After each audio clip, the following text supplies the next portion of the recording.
بسم الله الرحمن الرحيم. يا أيها المزمل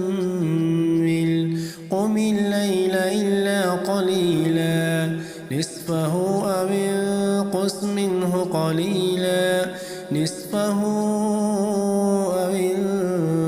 منه قليلا أو زد عليه ورتل القرآن ترتيلا إنا سنلقي عليك قولا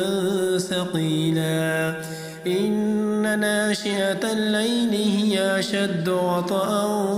وأقوم قيلا إن لك في النهار سبحا طويلا واذكر اسم ربك وتبتل إليه تبتيلا رب المشرق والمغرب لا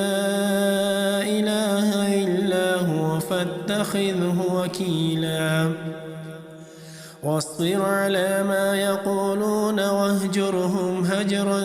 جميلا وذرني والمكذبين أولي النعمة ومهلهم قليلا إن لدينا أنكالا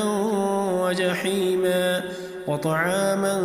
ذا غصة وعذابا أليما يوم ترجف الأرض والجبال وكانت الجبال كثيبا مهيلا إنا أرسلنا إليكم رسولا شاهدا عليكم كما أرسلنا إلى فرعون رسولا فعصى فرعون الرسول فأخذناه أخذا وبيلا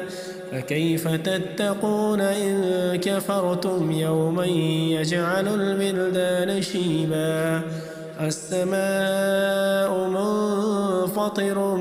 به كان وعده مفعولا إن هذه تذكرة فمن شاء اتخذ إلى ربه سبيلا إن ربك يعلم أنك تقوم أدنى من ثلثي الليل ونصفه وثلثه وطائفة من الذين معك والله يقدر الليل والنهار علم أن لن تحصوه فتاب عليكم فاقرؤوا ما تيسر من القرآن علم أن سيكون منكم مرضى وآخرون يضربون في الأرض يبتغون من فضل الله وآخرون يقاتلون في سبيل الله فاقرؤوا ما تيسر منه وأقيموا الصلاة وآتوا الزكاة وأقرضوا الله قرضا حسنا وما تقدموا لأنفسكم من خير تجدوه عند الله وآخرون يضربون في الأرض يبتغون من فضل الله وآخرون يقاتلون في سبيل الله فاقرؤوا ما تيسر منه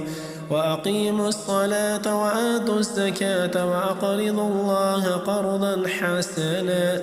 وما تقدموا لأنفسكم من خير تجدوه عند الله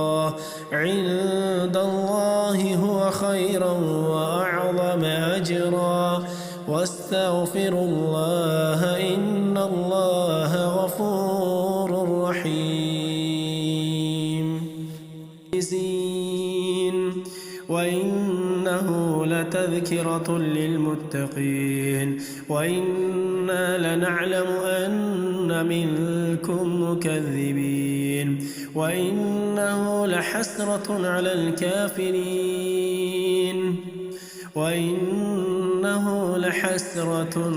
الكافرين وإنه لحق اليقين فسبح باسم ربك العظيم.